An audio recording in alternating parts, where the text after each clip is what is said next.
આગમ તેજીનવરે બાખીઓ ગણધર તે હૈણે રાખીઓ તે અનો રસ જેણે ચાખીઓ તે હું શિવ સુખ સાખીઓ તે હું શિવ સુખ સાખીઓ. માણસને ખાતા પણ શીખવાડવું પડે. નાના બાળકને મોઢામાં કોળિયો મૂકવો પડે અને ધીરે ધીરે તે પોતાની રીતે ખાતું થાય.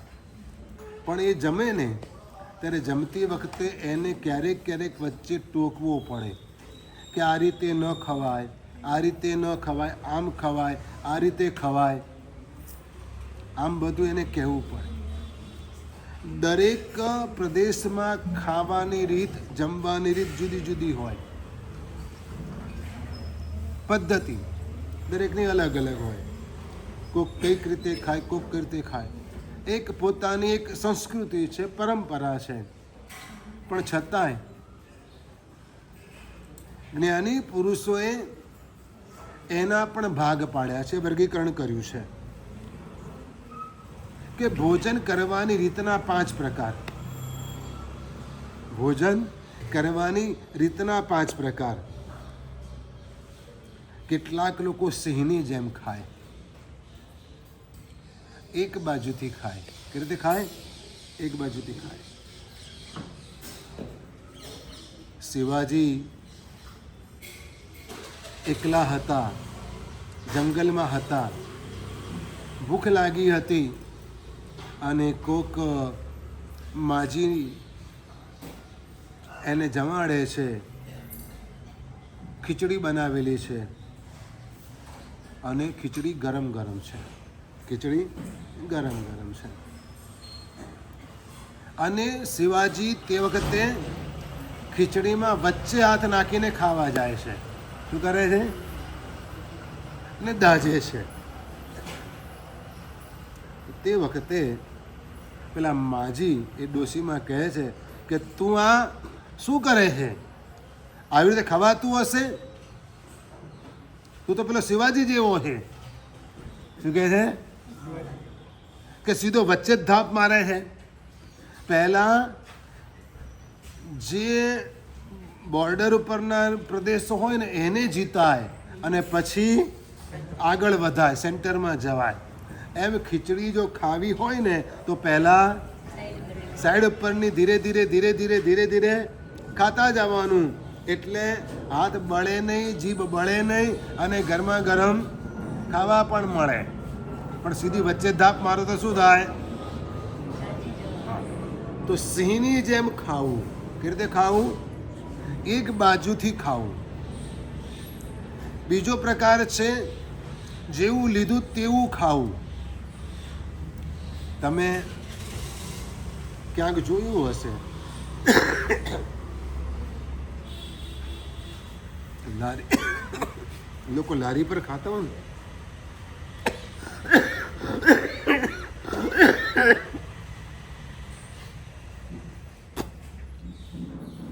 તો કે સમોસા લીધા હોય, કોકે બીજી બધી વસ્તુ લીધી હોય, કોક વડાપાઉં લે, કોક કંઈ પણ કરે, જે પણ જે લેતા હોય તો બધું ના ખવાય પણ ખાય છે. જેવું લે તેવું ખાય. એટલે આખે આખું સમોસું મોઢામાં ઘાલે. એટલે સીધે સીધું હાથમાં આખે આખું લે. શું કરે? પ્લેટમાં તોડીને ખાય એવું ના કરે, પણ આખે આખું ખાય. તો જેવું લે તેવું ખાય. શું કરે? આ જમવાની પદ્ધતિનો બીજો પ્રકાર પ્રતર કહેવાય. શું કહેવાય? પ્રતર. વળી ત્રીજો પ્રકાર, કેટલાક લોકો હાથીની જેમ ખાય.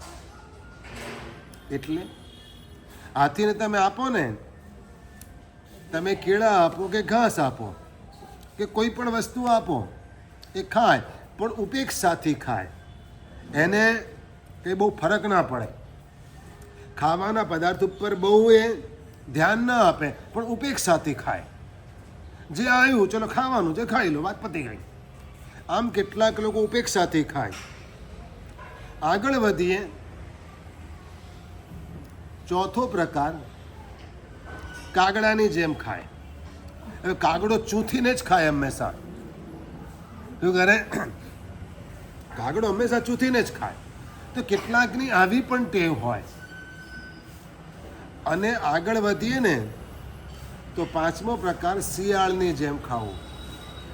જ્યાં ત્યાંથી ખાય, થોડુંક અહીંથી ખાય, થોડુંક અહીંથી ખાય, થોડુંક અહીંથી ખાય, એમ ગમે ત્યાંથી ખાય, જ્યાં ત્યાંથી ખાય. આમ જમવાની પદ્ધતિના 5 પ્રકાર. હવે આપણે બીજાનું નહીં જોવાનું, આપણું જ જોવાનું. કહી દઉં તમને કે આપણે કઈ રીતે જમીએ છીએ. એક વસ્તુ, તમે કઈ રીતે જમો છો એ તમારે જોવાનું, અને કઈ રીતે ન જમવું જોઈએ ધ્યાનમાં રાખવાનું. બોલો, કઈ પદ્ધતિ તમને સારી લાગે? હા, કેવી પદ્ધતિ સારી લાગે? સિંહ જેવી? હા, કે જરા રાજા સાઈથી ખાય ને એક સાઈડ પરથી ધીરે ધીરે ધીરે ધીરે લેતો જાય ને ખાતો જાય. સિંહ જેવી પદ્ધતિ ખાઓ, બાકી બધું ઠીક છે. તો આમ જમવાની પદ્ધતિના 5 પ્રકાર કયા છે? હવે પરમાત્મા જ્યાં ભિક્ષાને માટે જાય, ગોચરીને માટે જાય, અને ત્યાં આગળ સામી વ્યક્તિના પુણ્યોદય એના હાથે પરમાત્માનું પારણું થાય. એના હાથે પરમાત્માનું પારણું થાય. અને એ પારણું થાય તો તે વખતે પંચ દિવ્ય પ્રગટ થાય. આ શબ્દ તમે સાંભળ્યો છે કે પંચ દિવ્ય પ્રગટ થાય. તો એ 5 દિવ્ય કયા કયા? એ 5 દિવ્ય કયા કયા? તો સૌથી પહેલું દુંદુભીનો નાદ થાય. દુંદુભીનો નાદ થાય. સાથે સાથે વસ્ત્રની વૃષ્ટિ થાય. રંગરંગીન કપડાના ટુકડાઓ વગેરેની વૃષ્ટિ થાય, વસ્ત્રની વૃષ્ટિ થાય. ત્રીજા નંબરની અંદર સુગંધી દ્રવ્યોની ગંધોદક એવા પાવડર, એની વૃષ્ટિ થાય. એટલે કે ચંદનનો પાવડર, ગુલાલ, આ બધી વસ્તુ જે હોય ને એની વૃષ્ટિ થાય. ચોથા નંબરમાં વસુધારાની વૃષ્ટિ થાય. વસુધારા એટલે સોનૈયા. કેટલા સોનૈયાની વૃષ્ટિ થાય? 12.5 કરોડ. એના ઘર આંગણે આ વૃષ્ટિ થાય, એના ઘરે.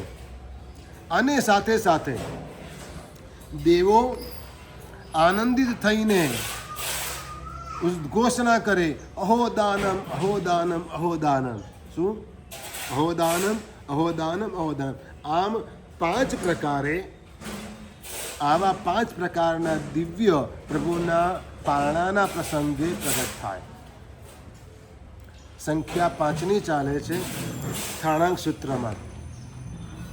ઠાણાંક સૂત્રના આધારે આપણે આ બધી વાતો કરી રહ્યા છીએ કે આમ 5 પ્રકારની જુદી જુદી વાતોને આપણે જાણવાનો પ્રયત્ન કરવો છે. હવે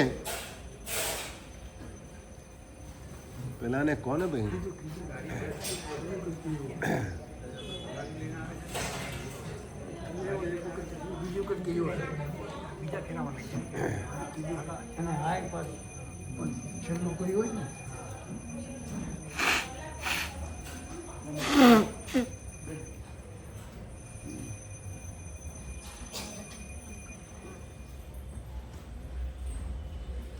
આરાધના તો ઘણા બધા લોકો કરે છે.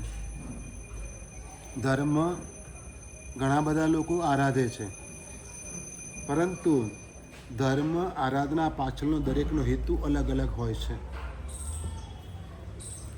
પણ એ હેતુ, કયો હેતુ સારો ને કયા હેતુથી ધર્મ આરાધના કરવી જોઈએ એ આપણે સમજવું બહુ જરૂરી છે. જે લોકો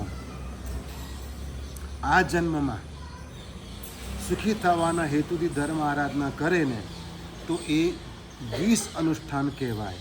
કેવું અનુષ્ઠાન કહેવાય? 20 અનુષ્ઠાન કહેવાય. જેઓ પરલોકમાં સુખી થવાની ઈચ્છાથી આરાધના કરે ને એને ગરલ અનુષ્ઠાન કહેવાય. વિષ પણ મારે, ગરલ પણ મારે, પરંતુ વિષ તાત્કાલિક મારે અને ગરલ ધીમે ધીમે મારે. સર્પ ડસે ને તો એનું ઝેર એને વિષ કહેવાય, અને હડકાયો કૂતરો કરડે ને તો એનું ગરલ કહેવાય. કે કારણ કે કૂતરો કરડે તો માણસ તાત્કાલિક ન મરે, પણ ક્યારે મરે? લાંબા ટાઈમે મરે, થોડોક સમય જાય અને પછી મરે, ધીરે ધીરે મરે. તો આ રીતે 20 અનુષ્ઠાન જે વર્તમાનમાં આ ભવના સુખાકારીને માટે, સુખી થવાને માટે ધર્મ કરે તે કેવું 20 અનુષ્ઠાન, અને જે ભવાંતરમાં સુખી થવાના ઈચ્છાથી ધર્મ આરાધના કરે એ ગરલ અનુષ્ઠાન. હવે કેટલાક કરે ખરા, મનમાં કોઈ એવા વિચાર ન, બસ બધા કરે છે એટલે આપણે કરવું છે, ચલો ફ્રી છીએ તો કરી લઈએ, આવો ભાવ હોય ને તો એને અનઅનુષ્ઠાન કહેવાય. કેવું કહેવાય? અનઅનુષ્ઠાન. અને ચોથો પ્રકાર, જે હેતુને માટે અનુષ્ઠાન કરવાનું કહ્યું હોય તે હેતુને ધ્યાનમાં રાખીને અનુષ્ઠાન કરવું એને તદ હેતુ અનુષ્ઠાન કહેવાય. તદ હેતુ, તદ હેતુ. મોક્ષની પ્રાપ્તિને માટે આ ધર્મ આરાધના કરવી એમ કહ્યું હોય તો એ હેતુને જ નજરમાં રાખીને આરાધના કરે તો તદ હેતુ અનુષ્ઠાન કહેવાય. એક વાત કહું તમને, કે ખેડૂત ખેતી કરે, અનાજ વાવે. શું કરે? અનાજ વાવે. એ અનાજ વાવે, જ્યારે એ ઉગી નીકળે, ફસલ આવે, એ લણણી કરે તો એને અનાજ મળે કે ના મળે? મળે, રાઈટ. અને અનાજની સાથે એને ઘાસ મળે કે ના મળે? શું વાત કરો છો? ખ્યાલ આવી ગયો તમને? કે તમે મોક્ષ પ્રાપ્તિના હેતુથી ધર્મ આરાધના કરો એટલે આ ભાવ અને પરભવના સુખો પણ સહજ રીતે મળે, માગવા ન પડે. કારણ કે તમે મોક્ષ પ્રાપ્તિની હેતુથી આરાધના કરી છે, એનાથી આરાધના કરી છે. હવે મોક્ષે જવાને માટેની અનુકૂળતાઓ ગમે ત્યારે જોઈશે તો ખરી ને. આ જન્મમાંથી અહીંથી આપણે મોક્ષે જઈ શકતા નથી, પણ આપણે આરાધના કયા હેતુથી કરીએ છીએ? કયા હેતુથી કરવાની છે? મોક્ષ પ્રાપ્તિના હેતુથી ધર્મ આરાધના કરવાની છે. હેતુ એ છે, લક્ષ્ય એ છે. હવે એ હેતુથી તમે આરાધના કરો છો એટલે લક્ષ્યની પ્રાપ્તિ તો થવાની ગમે ત્યારે. તો એ પ્રાપ્તિને માટેની સાનુકૂળતા એટલે કે સદગતિ, એવું ક્ષેત્ર, એવો કાળ મળશે કે નહીં મળે? મહાવિદે માગવું પડે કે મળી જાય? મહાવિદે માગવું પડે કે મળી જાય? મળી જાય. હા, બસ એવો કાળ, ચોથો વારો કાયમ માટે ત્યાં, એવું શરીર બળ, એવું મનોબળ, આ બધું જ આપોઆપ સહજ રીતે મળે. એના માટે આરાધના કરવી ન પડે કે મને સુખાકારી મળે, મને આમ મળે, મને તેમ મળે, કાંઈ નહીં. અપેક્ષા માત્ર ઈચ્છા કઈ છે? હેતુ કયો છે? મોક્ષ પ્રાપ્તિની ઈચ્છાથી કરાતો ધર્મ, એ અનુષ્ઠાનને તદ હેતુ અનુષ્ઠાન કહેવામાં આવે છે. અને પાંચમું અનુષ્ઠાન અમૃત અનુષ્ઠાન. પાંચમું અનુષ્ઠાન અમૃત અનુષ્ઠાન. અમૃત અનુષ્ઠાનનો મતલબ એવો છે કે જે આરાધના કરી હોય ને એ આરાધના કરતી વખતે ખૂબ જ આનંદ આવે, ખૂબ જ આનંદ આવે. એ આરાધના કર્યા પછી પણ આનંદની અનુભૂતિ થાય કે વાહ, આજે પ્રભુજીની પૂજામાં બહુ જ આનંદ આવે. આજે કૌશક કરવામાં બહુ જ આનંદ આવ્યો, આજે પ્રતિકોણ કરવામાં બહુ જ આનંદ આવ્યો, બરાબર મન લાગ્યું, જાણે મારા કર્મ ખપતા હોય ને એવું મને લાગ્યું. આવી સુંદર આરાધના, એવો વિસ્મય થયો. આવી ઉત્કૃષ્ટ આરાધના, આટલી સુંદર આરાધના, આવો ભાવ જાગ્યો, અહોભાવ જાગ્યો. અને સતત એ આરાધના કરતાં કરતાં ભાવોની વૃદ્ધિ થઈ. ભાવની વૃદ્ધિ ભવભય અતિ ઘણોજી. વિસ્મય પુલક પ્રમોદ પ્રધાન, વિસ્મય પુલક પ્રમોદ પ્રધાન અમૃત ક્રિયાના લક્ષણ છે. શું છે? અમૃત ક્રિયાના આ લક્ષણ છે જે મૈણાએ અનુભૂતિ કરી હતી, જે મૈણાએ અનુભૂતિ કરી હતી. ખબર નહોતી કે શ્રીપાલ કુમાર આવવાના છે. માને ચિંતા હતી કે નગરના દરવાજા બંધ થઈ ગયા છે, શત્રુ રાજાએ સૈન્યનો ઘેરો નાખ્યો છે, ઘણા વખતથી દીકરો આવ્યો નથી, એના કોઈ ખબર નથી, અને આ ઘેરો ક્યારે ઉઠશે એની કોઈ ખબર નથી. દીકરો આવશે તો શું થશે, ક્યારે આવશે? માને આ ચિંતા હતી. ને ત્યારે મૈણા એમ કહે કે આવશે જ, મળશે જ, તમે ચિંતા ન કરો. હવે મૈણાની સાસુ એને કહે કે બેટા, તું કહે છે બધી વાત સાચી, પણ સંજોગો તો જો, અને તું કઈ રીતે કહી શકે છે? અને ત્યારે મૈણા કહે છે કે એમાં આજે સંધ્યાના સમયે હું પરમાત્માની ભક્તિ કરવા ગઈ હતી. કયો ટાઈમ છે? દેરાસર ખાલી હોય છે,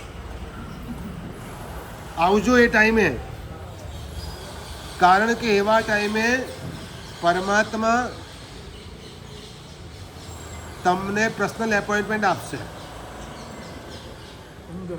શું કરશે? પર્સનલ એપોઇન્ટમેન્ટ આપશે. એટલે એ ટાઈમે આવીને બેસજો. રોજ નહીં, ક્યારેક. રોજ અવાય તો સવાલ નથી, પણ ક્યારેક કોક દિવસ, રવિવાર છે, ચલો આજે સાંજે દેરાસર જઈએ 7 વાગે, 7:30, 6:30, 6 વાગે, ચલો જઈએ. મૈણા ત્રિકાળ પૂજા કરતી હતી. સંધ્યાના સમયે પરમાત્માની ભક્તિ કરવાને માટે ગઈ હતી.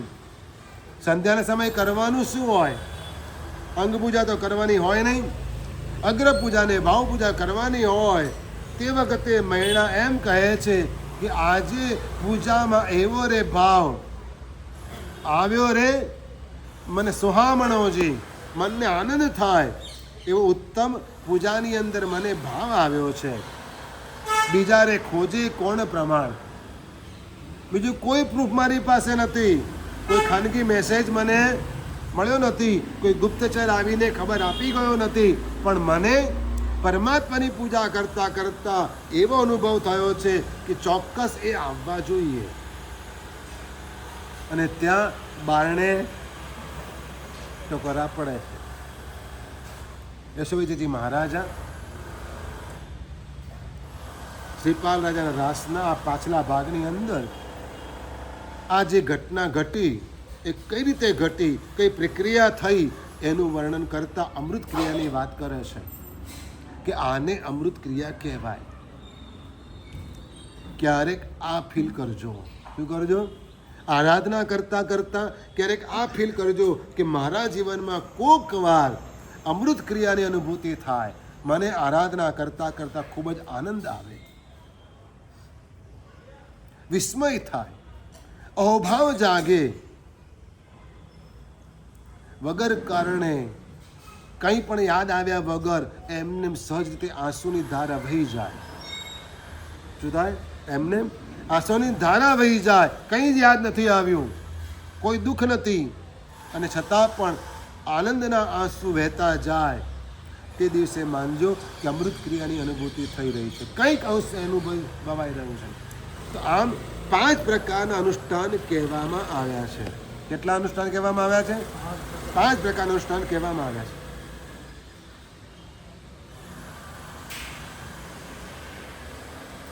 ચાલવા દો. સ્વાધ્યાયના 5 પ્રકાર. સ્વાધ્યાયના 5 પ્રકાર ફેમસ છે. વાચના, પૃચ્છના, પરાવર્તના, અનુપ્રેક્ષા અને ધર્મકથા. એટલે કહેવા નથી વધારે, પણ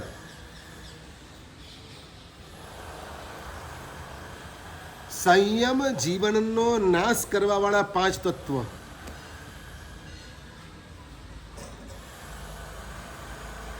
જેનાથી સંયમ જીવનમાં બાધા પહોંચે.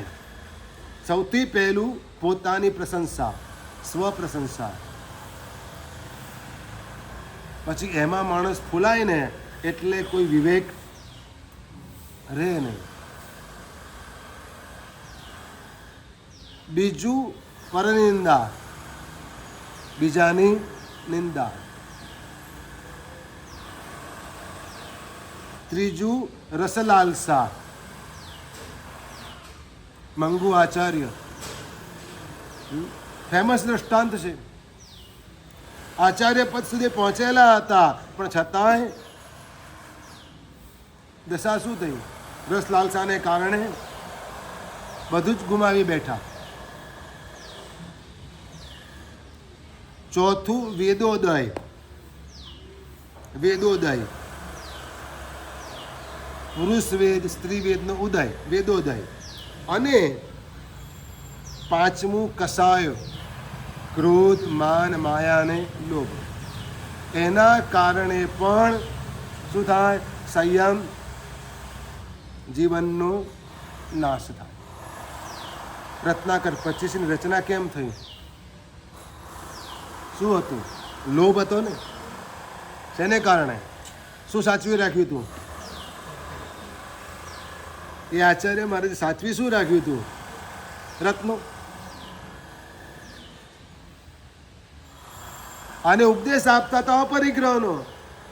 શેનો ઉપદેશ આપતા હતા? એટલે શ્રાવકે પ્રશ્ન કર્યો, સાહેબ અપરિગ્રહ એટલે શું? જરા સમજાવો ને. સમજાતું નથી. કે 1 વાર સમજાવ્યું, 2 વાર સમજાવ્યું, 3 વાર સમજાવ્યું, પણ પાછો શ્રાવક, કારણ કે એને આ બધું જોઈ લીધું હતું. શું જોઈ લીધું હતું?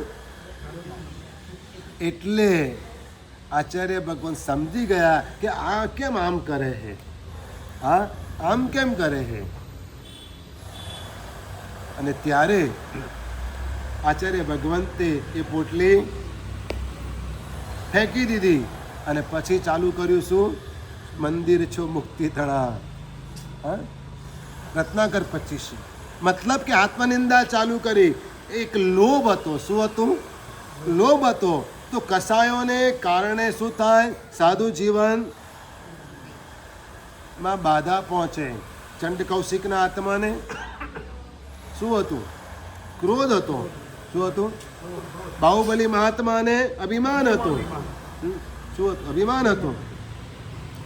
અને પેલા સાધુજી ભગવાનને શું હતું? માયા હતી. લક્ષ્મણા સાધુને શું હતું? માયા હતી. તો કસાયો આ રીતે સાધુ જીવનમાં બાધક બને છે. એટલે કે 5 તત્વ સંયમ જીવનના નાશક બને છે. 1 સ્વપ્રશંસા, બીજું પરનિંદા, ત્રીજું રસલાલસા, ચોથું વેદોદય અને 5મું કષાય. આ રીતે આ બાબતમાં જો આત્મા સાવધાન રહે તો સંયમ જીવનની આરાધના બરાબર થઈ શકે. આ ઠાણાંક સૂત્રમાં 5ની સંખ્યામાં આ બધી વાતો કરવામાં આવી છે. એવી રીતે તમારી વાતો પણ કરવામાં આવી છે. શ્રાવક જીવનની. શેની વાતો? શ્રાવક જીવનની વાતો પણ કરવામાં આવી છે કે ભાવ શ્રાવક કેવા હોય.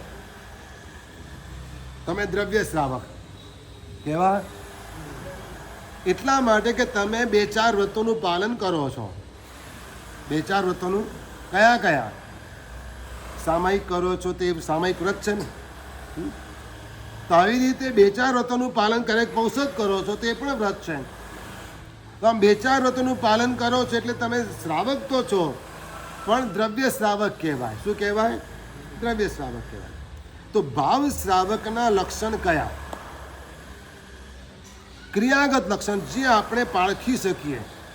હા, પારખી શકીએ તો પહેલી વસ્તુ કે ભાવ શ્રાવક વ્રતધારી હોય. ભાવ શ્રાવક વ્રતધારી હોય. બીજા નંબરમાં શીલવંત હોય. ત્રીજું એ ગુણવંત હોય. ચોથું સરળ સ્વભાવી હોય. અને પાંચમું ગુરુ ભગવંતોની ભક્તિ વૈયાવચ કરવા વાળો હોય, ગુરુ ભક્ત હોય. અને છઠ્ઠું શાસ્ત્ર નિપુણ હોય. શું કહ્યું છે? હા, શાસ્ત્ર એટલે કે ધર્મની બાબતમાં જાણકાર હોય. શાસ્ત્ર નિપુણનો મતલબ તમારા માટે એટલો તો કરે, ધર્મની બાબતમાં જાણકાર હોય. કોઈક નવો વ્યક્તિ ધર્મમાં જોડાતો હોય તેને માર્ગદર્શન આપવાની તમારી ત્રેવડ હોય. ડાયરેક્ટ ગુરુ ભગવાન પાસે જવાની એની હિંમત ન ચાલે તો પહેલાં તમને પૂછે અને પછી તમે એને કહો, અને છતાં પણ પછી આંગળી પકડીને ક્યાં લઈ આવો? ગુરુ મહારાજની પાસે લઈ આવો. તો આટલી યોગ્યતા તમારામાં હોવી જોઈએ. કઈ? શાસ્ત્ર નિપુણ એટલે કે ધર્મની બાબતમાં તે થોડોક જાણકાર હોવો જોઈએ. 6 વાતો થઈ. કેટલી વાતો થઈ? ના પાડતા આવડે છે? ના પાડતા આવડે? બોલો. ડૉક્ટર એમ કે હા પાડીને દુઃખી થવું એના કરતાં ના પાડીને સુખી થવું સારું. હા પાડીને દુઃખી થવું એના કરતાં ના પાડીને સુખી થવું સારું. હવે ડાયરેક્ટ ના પડાય એવું છે નહીં. ડાયરેક્ટ ના પડાય એવું છે નહીં. તો કઈ રીતે ના પાડવી? એનાય 6 પ્રકાર. જો બોલ્યા આવડે છે કે મૌન રહેવાનું. શું કરવાનું? મૌન રહેવાનું. જવાબ જ નહીં આપવાનો. વાત પતી ગઈ. ના પાડવાના 6 પ્રકાર. પહેલું, આમ ભ્રમરો ઊંચી ચડાવે. શું કરે? ભ્રમરો ઊંચી ચડાવે. તમે કંઈ કહો ને એટલે હા પાડવાને બદલે આમ ભ્રમરો ઊંચી ચડાવે. બીજું, આંખ કાઢે.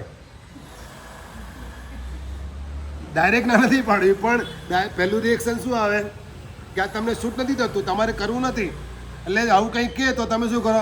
આંખ કાઢો. એટલે પેલો બોલતો જ બંધ થઈ જાય, આગળ બોલે જ નહીં. કાં તો મોઢું નીચું કરી દે, મુંડી નીચી. દરેક જગ્યાએ અલગ અલગ રીત હોય ના પાડવાની. હવે નોકર હોય તો એને ના પડે તો શું કરે? એ મુંડું નીચું કરી દે. વાત પતી ગઈ. એનાથી થાય એવું નથી. એનો ટાઈમ થઈ ગયો છે, એને જવું છે. તમે કહો આટલું કરીને જા, તો એ નાય ન પાડે, હાય ન પાડે, પણ મુંડું નીચું કરીને ઊભો રહે. તમે કહો હા ભાઈ જા, હવે જા. આખરે તમારે શું કહેવું પડે? જા, એમ કહેવું જ પડે. તો આ રીતે માથું નમાઈને ઊભા રહી જવાથી પણ શું થઈ જાય છે? કાં તો મોઢું આડું ફેરવી દેવાનું. શું કરવાનું? આમ જોવાનું ઊંધું. કહેતા હોય આ બાજુને મોઢું ફેરવી દેવાનું. તો આ રીતે મોઢું ફેરવી દેવાનું એક રીત છે. એનાથી પણ ના પડી જાય. અને મૌનની પણ વાત આવી ગઈ. છઠ્ઠી રીત, વાર લગાડવી. શું કરવું? વાર લગાડવી. ખાલી બીજો ટાઈમ પાસ કરે એટલે પેલો કંટાળીને શું કરે? તમારા માણસને, નોકરને ખબર છે કે હમણાં આ કામ પર તરત બીજું મને કહેશે, એવી એને ખબર હોય, પણ એને કરવું ના હોય તો શું કરશે? પેલા કામ જ ખોટા બહાના કાઢીને કંઈક ને કંઈક કર્યા કરશે, જેથી એ કામ પૂરું થાય નહીં તો બીજું તમે કહો નહીં. તો ના પાડવાની આવી કેટલી રીતો છે? 6 રીત છે. જુઓ, આ વ્યવહારની પણ વાતો છે અને બહુ કામ લાગે એવી પણ છે. બહુ જ કામ લાગે એવી વસ્તુ છે. ગિરિરાજની યાત્રા કરવા જવું તો છરી પાલીને જવું. કલ્પસૂત્રમાં આપણને કેવા કયા છે? કલ્પસૂત્રમાં આપણને કેવા કયા છે? વક્ર અને જળ. બરાબર છે સાહેબ. શત્રુંજય ગિરિરાજ જવાની ના પાડી, ગિરનાર જવાની થોડી ના પાડીશ. સમયશિખર જવાની થોડી ના પાડી છે. એટલે આપણે શું કરીએ? શત્રુંજય ગિરિરાજ ઉપર યાત્રા કરવા ના જઈએ, પણ ગિરનાર જઈએ, શિખરજી જઈએ અને ઉપર ચડીએ પણ ખરા. જો 22 તીર્થંકર ભગવાનના સમયના સાધુ હોય તો એ સમજી જાય કે ગિરિરાજ શત્રુંજયની જો ના પાડી તો બીજે પણ જવાય નહીં. પણ આપણે કેવા વક્રને જળ, ગિરનારની થોડી ના પાડી છે, શિખરજીને થોડી ના પાડી છે. ચૈત્ય પરિપાટી કરવા જવાની થોડી ના પાડી છે. હવે બસમાં ચૈત્ય પરિપાટી કરવા જાય, ક્યાં જાય? અને 250 કિલોમીટર ફરી આવે.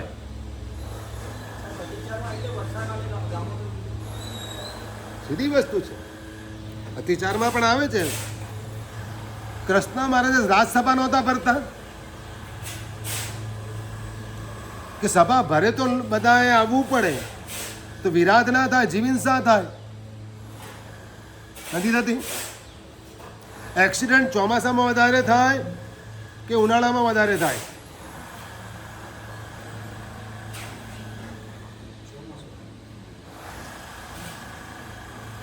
ખોટું ડેરિંગ કરે, પાણી ભરાયેલું ને એમાં ગાડી નાખે, શું થાય?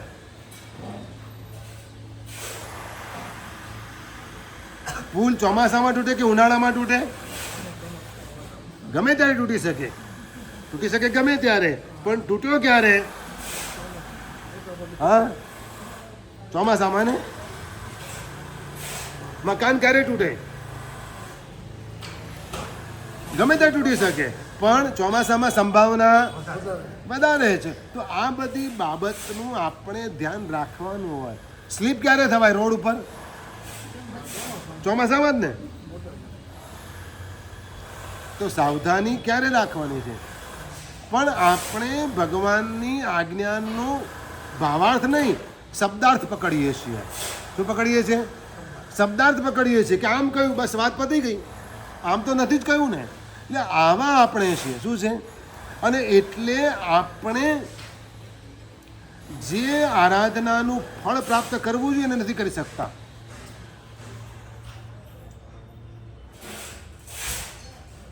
કેમ રોપવેનો વિરોધ કરવામાં આવે છે? એટલા માટે કે જો રોપવેમાં જઈશું ને તો એ દાદા જે ભાવ જાગે છે ને એવો ભાવ નહીં જાગે.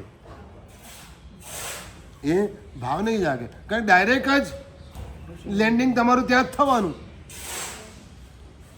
થોડુંક ચાલ્યા એટલે થોડુંક ચડ્યા તો આવી જાય. તો પછી એ યાત્રા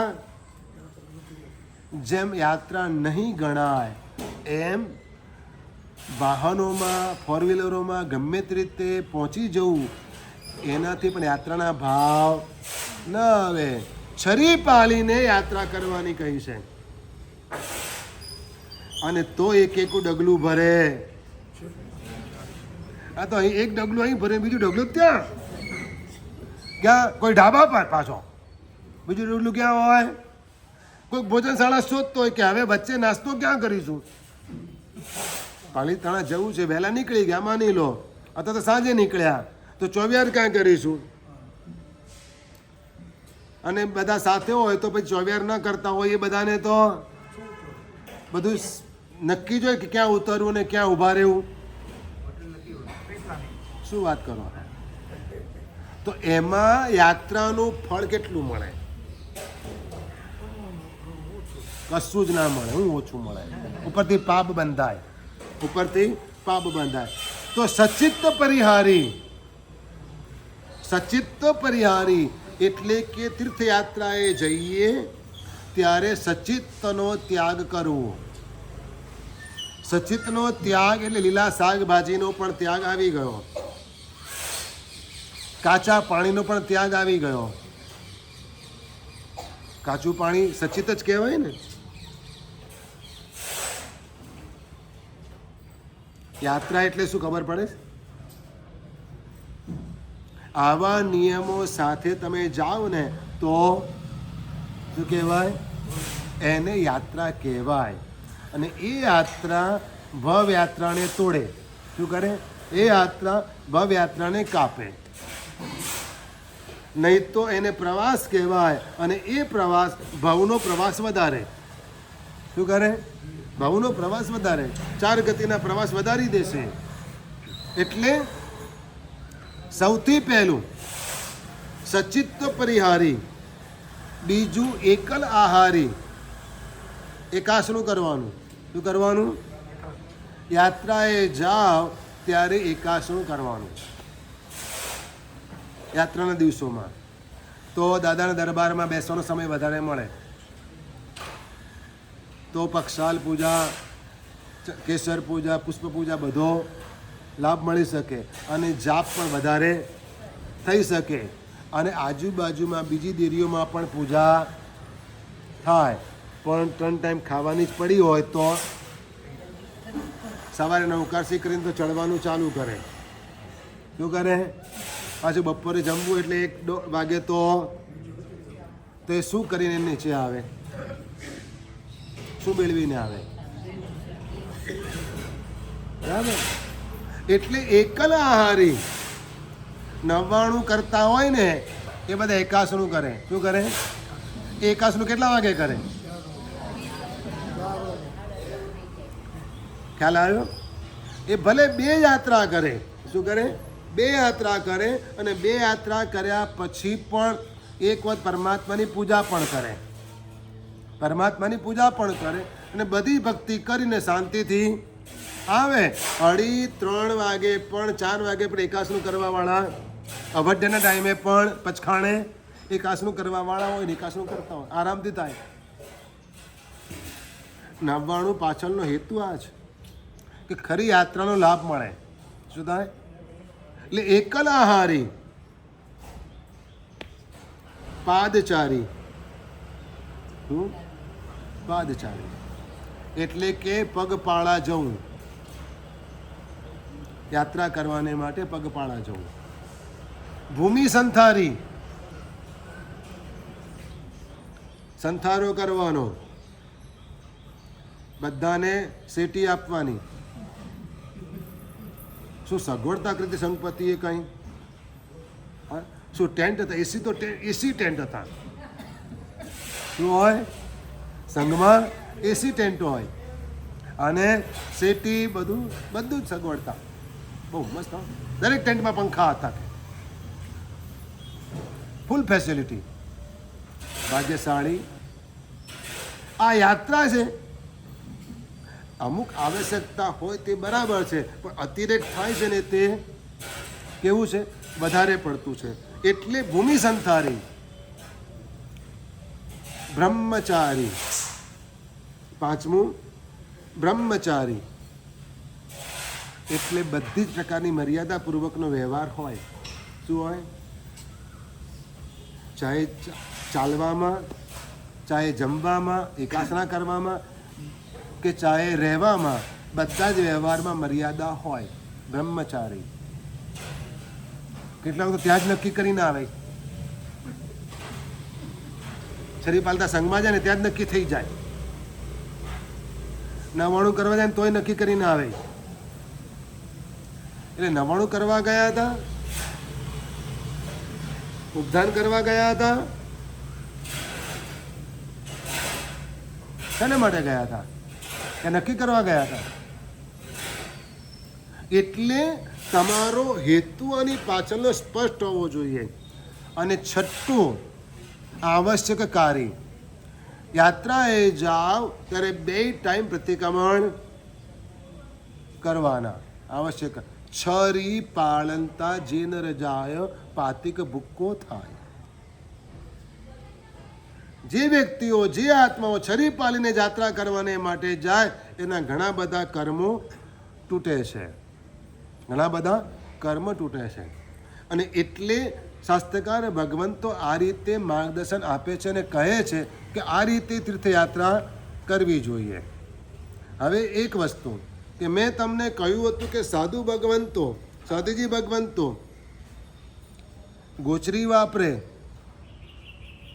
અને ન પણ વાપરે. શું કરે?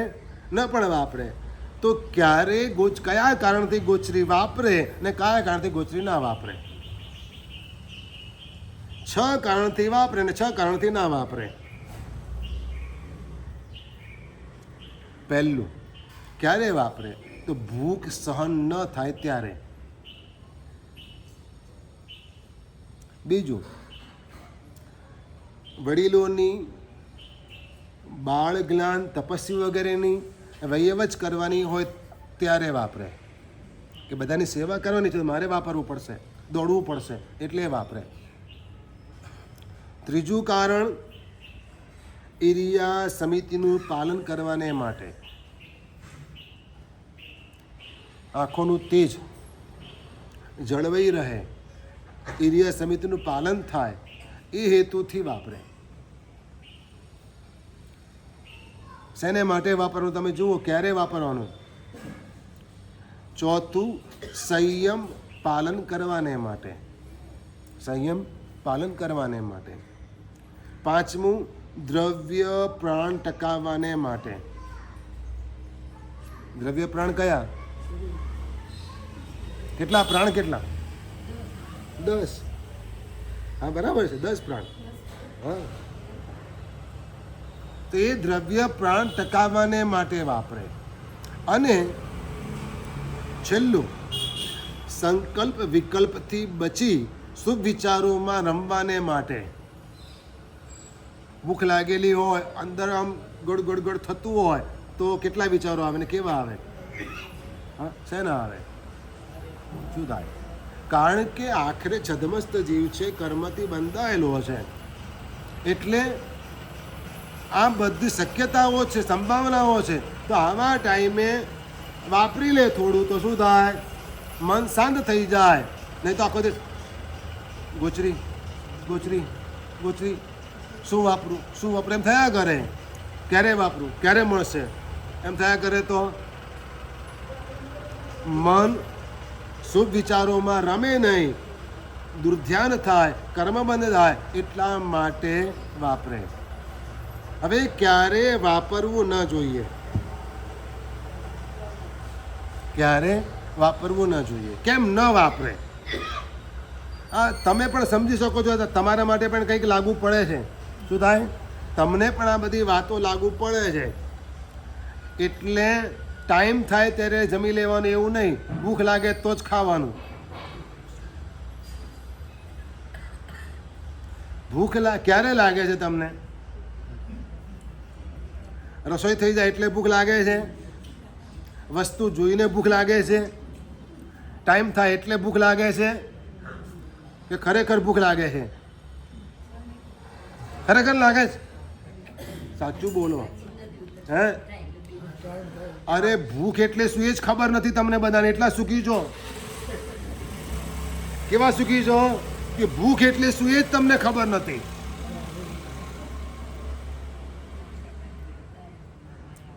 ગાજા પટ્ટીના સીન જોઈ લો જરા.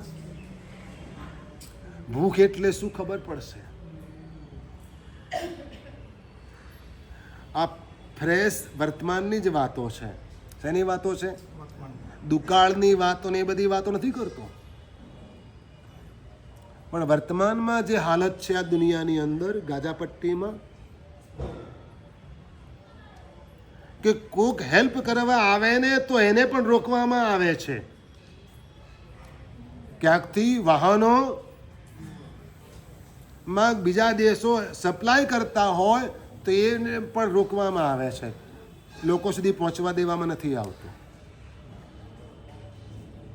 જે પહોંચ્યું છે એ લેવા જાય ત્યાં ધક્કા મૂકીને મારામારી છે.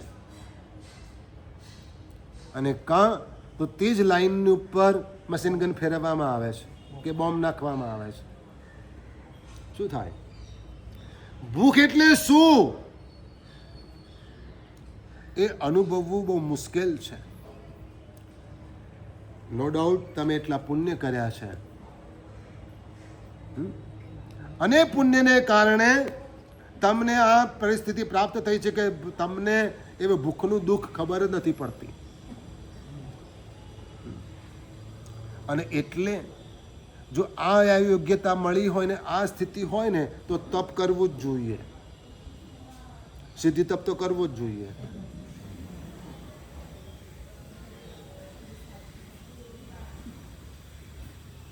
મતલબ તપશ્ચર્યા કરીને આપણે એક શુદ્ધાવેદનીય કર્મને તોડવાના છે. ભૂખ લાગે ત્યારે જ વાપરવું, પણ ક્યારે ના વાપરવું કે તાવ આવે તો ન ખાવું. આ આયુર્વેદ છે. શું છે? આ નેચરોપથી છે. આ નેચરોપથી છે કે તાવ આવે ત્યારે ખાવું નહીં. બીજું, કોઈ પણ રીતે ઉપસર્ગ આવે, રાજા દ્વારા, સ્વજન દ્વારા, દેવ, મનુષ્ય કે ત્રિંજ દ્વારા ઉપસર્ગ આવે તો ઉપસર્ગોને સહન કરવા માટે પણ ખોરાકનો ત્યાગ કરવો. મતલબ કૌશિક ધ્યાનમાં ઊભા હોય ને તે વખતે ઉપસર્ગ ચાલુ થયો તો હાલવા નહીં માંડવાનું, પણ ઉપસર્ગને સહન કરવાનો. આવે વખતે ઉપસર્ગ સહન કરવાને માટે ખોરાક છોડી દેવાનો. ત્રીજું, શિયાળનું પાલન કરવાને માટે ખોરાકનો ત્યાગ કરવો પડે તો કરી દેવાનો. હું અન્ન જળનો ત્યાગ કરું છું, બેસી જાય, છોડી દે. શિયાળના પાલનને માટે આહારનો ત્યાગ કરે, ન વાપરે. બીજું, વરસાદ વરસતો હોય, ધુમ્મસ હોય અથવા તો જીવન ઉપદ્રવ હોય તો એ જીવોને બચાવવાને માટે આહારનો ત્યાગ કરે, ન વાપરે. ક્યારે છોડી દેવાનું? વાપરોને ક્યારે છોડી દે સાધુ? ધુમ્મસ હોય તો એ અપકાયના જીવોની વિરાટ ના થાય જો હાલે ચાલે તો. એટલે એવા ટાઈમે, અથવા તો એકદમ બહુ મસી ઉડતી હોય, આવા કોઈ જીવન ઉપદ્રવ આવી ગયો હોય તો તે વખતે આહારનો ત્યાગ કરવાનો, નહીં વાપરવાનો, કારણ કે એ જીવને બચાવવા છે. પાંચમું કારણ, તપ કરવાને માટે ન વાપરે. તપ કરવો છે, આજે ઉપવાસ કરો છો, બસ નથી વાપરવું, તો તપની ભાવનાથી ન વાપરે. છઠ્ઠું, અંત સમયે શરીર છોડવું જ છે. આજે એ વસ્તુ આપણે ત્યાં અમલમાં નથી, પણ છતાંય એક કાળમાં હતી, એટલે અહીંયા ઉલ્લેખ કરવામાં આવ્યો કે અંત સમયે શરીરને છોડવાને માટે ભોજનનો ત્યાગ કરે. સાહેબ, અન્ય સંપ્રદાયમાં છે, હા, આપણે ત્યાં નથી. પણ ભોજનનો ત્યાગ આ 6 કારણથી સાધુ કરે. શું કરે? આ 6 કારણથી ત્યાગ કરવો જોઈએ ને આ રીતે ધર્મની અંદર મનને સ્થિર કરવું જોઈએ. ઠાણાંગ સૂત્ર આ રીતે આપણને જુદી જુદી વાતો કરે છે અને એમાં આપણને આગળ વધવાનું કહે છે. હવે સાધુ ઉપાસનાની બહાર ક્યારે નીકળે? શું કામ નીકળે? બોલો. એના 6 કારણો છે. ઉપાસની બહાર નીકળવાના 6 કારણ. બપોરે 2 વાગે હું પાત્ર લીધા વગર બહાર નીકળું તો અને તમે રસ્તામાં મળો તો શું પૂછો? કઈ બાજુ કે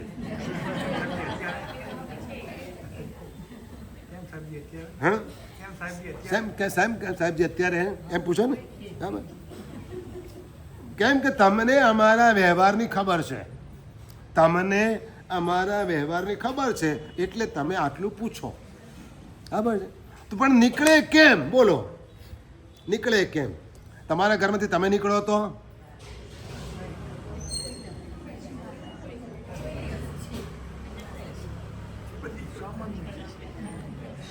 કાંઈ લેવા કે દેવા, ભલે જતા શાંતિ કેમ કે હા શાંતિ મળી કે હવે ક્યારના બગ બગ બગ બગ બગ કરતા હતા, વાતું ખાતા હતા, ભલે ગયા કે જવા દો એમ કે. બોલો, વિચાર કરો હવે. હા ભાઈ, મતલબ શું છે કે બહાર નીકળવાના પણ 6 કારણ છે સાધુએ. એક, પરમાત્માના દર્શન કરવાને માટે જાય. ક્યાં જાય? પરમાત્માના કોઈ પણ જનાલયની જુહારવાને માટે જાય. અહીંયા દર્શન કરે, બીજે દર્શન કરે, ત્રીજે દર્શન, જ્યાં એને અનુકૂળતા હોય એ પ્રમાણે દર્શન કરવા માટે જાય. આ ક્યારેક બપોરે પણ જાપ કરવાનું મન થાય તો બપોરે પણ જાય. કોઈક જનાલય ખુલ્લું હોય તો બપોરે પણ જાય. ક્યારેક સાંજે પણ જાય કે સાંજે, હા, નહીં તો તમે શાંતિથી ચૈતવંદન પણ ના કરવા દો. શું હોય? સાંજે પણ જાય દર્શન કરવા કે શાંતિથી ભગવાનની ભક્તિ થાય. એ રીતે પણ જેવો જેનો રસ હોય, પણ આ રીતે પરમાત્માના દર્શન કરવા માટે જાય. બીજું કારણ, ગોચરી વોરવાને માટે જાય.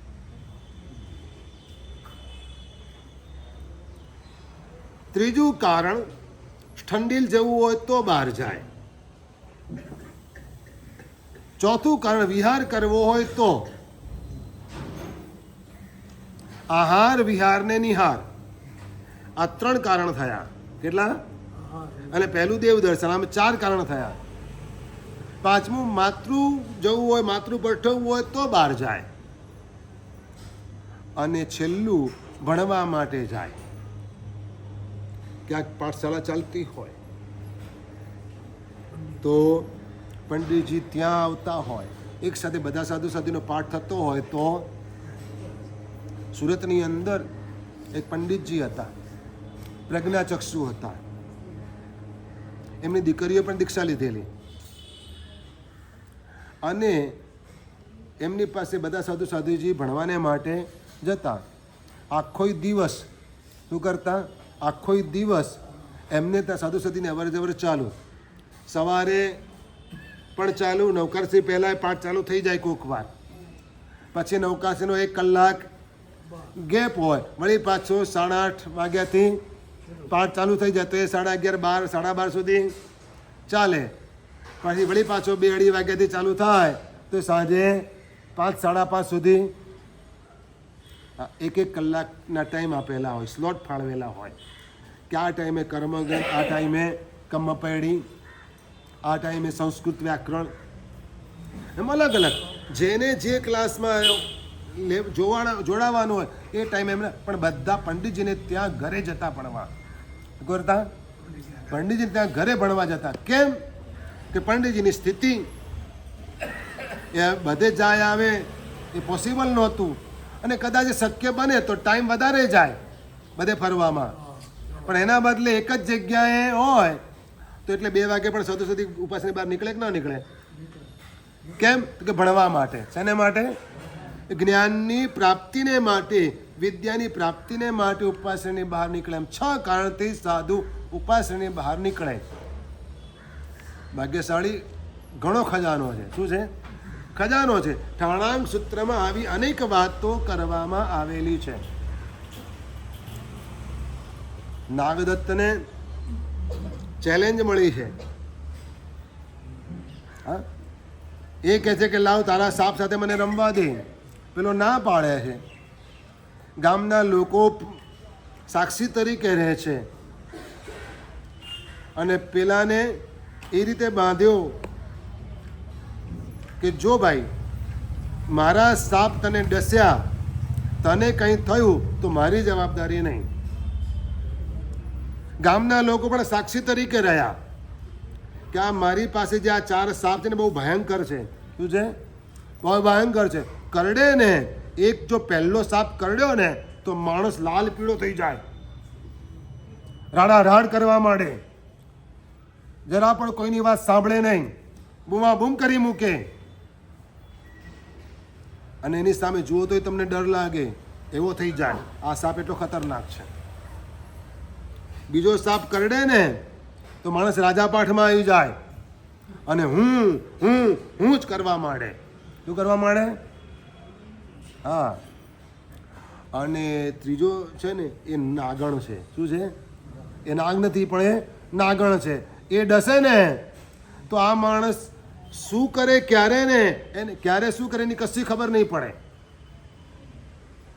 અને ચોથો સાપ જો ડસ્યો ને તો એ તો લાવ જ કરવા માંડશે. આવા 4 ભયંકર સાપ છે. એટલે તમે સમજીને ખેલો. પણ પેલો તો તૈયાર થઈ ગયો કે ચાલ કશું ના થાય, જોઉં છું શું થાય છે. તારા સાપ મને કંઈ નહીં કરી શકે. અત્યાર સુધી ગામવાળાને અનુભવ હતો કે આ બધા સાપ સાથે રમી શકે છે, એને કાંઈ થતું નથી. છેવટે પેલા એ પોતાના 4 સાપ છૂટા મૂક્યા. નાગદત્ત એની સાથે રમવાનું ચાલુ કરે છે. રમતો ગયો, એકબીજાને સાથે લડાવતા ગયા અને એમાં સાપ ડસવા માંડ્યા. શું થયું? સાપ ડસવા માંડ્યા અને ધીરે ધીરે નાગદત્ત બેશુદ્ધ થઈ ગયો. ગામના લોકો હેરાન થઈ ગયા કે અરે આ શું થયું? એટલે રમત થંભી ગઈ. ગામના લોકો પેલાને ઘેરી વળ્યા. આ શું કર્યું તે કે કામ ના થાય તેમ ના થાય. પેલું કે મેં પહેલા તમને કહ્યું હતું, મેં પહેલા તમને કહ્યું હતું. ગામવાળા સમજે કે હવે આની સાથે બગાડવામાં મજા નથી. ભાઈ છોકરું છે યાર, હવે જતું કર ને. શું કે જતું કર? પેલા એ કહ્યું એક શરત. શું? એક શરત. એને હું જીવતો કરીશ, પાછું ભાનમાં લાવી દઈશ, પણ એક શરત છે કે હું કહું એમ એને કરવું પડશે. પછી ગામવાળા એને જીવતો રાખવા માટે એ વાત પણ માની ગયા ને પેલાએ એક છડી ફેરવી, પેલો ભાનમાં આવી ગયો. પણ શરત એક જ, હું કહું એમ કરવું પડશે. તો શું કરવાનું? દીક્ષા લઈ લે. શું કરવાનું છે? આ 4 સર્પ કયા હતા? ક્રોધ, માન, માયા અને લોભ. કસાય મોહનીયની પૂજા, મોહનીય કર્મ નિવારણની પૂજા. અને એની અંદર આ વાર્તા આવે છે નાગદત્તની કે આ રીતે આપણને સમજાવે છે કે 4 સાપ રોજ તમને ડસે છે. ધ્યાન રાખજો ભાઈ, લડતા નહીં બહુ એની સાથે. અને એટલે જ કોમામાં છો. અહીં આવો તોય કોમામાં હોય. ભલે વ્યાખ્યાન સાંભળે પણ હકીકતમાં હોય ક્યાં? બીજે. કારણ કે ક્રોધ, માન, માયા ને લોભ એની અસરમાં હોઈએ. પેલા એ કહ્યું અલ્યા મને ઓળખ્યો. શું કહ્યું? પેલો નાગદત્ત કે ના, કે મને ઓળખાણ ન પડી. એટલે પેલાએ યાદ અપાવ્યું કે આપણે બંને જણા એક વખત સાધુ હતા. શું હતા? સાથે જ વિહાર કરતા હતા, સાથે જ ગોચરી જતા હતા, સાથે જ વાપરતા હતા. આપણે બંને મિત્રો. અને ત્યાંથી કાળ કરીને આપણે બંને ક્યાં ગયા? દેવલોકમાં ગયા. નાગદત્ત કે આ બધું તમે ક્યાંથી કહો છો? આ બધું તમે કેમ કહો છો? તમને ક્યાંથી ખબર પડી? પેલો કહે કે દેવલોકની અંદર પણ આપણને સંગીત વગેરે બહુ ગમતું હતું. દેવલોકમાં નક્કી થયું હતું કે જે પહેલો જાય એ બીજો આવીને એને શું કરે?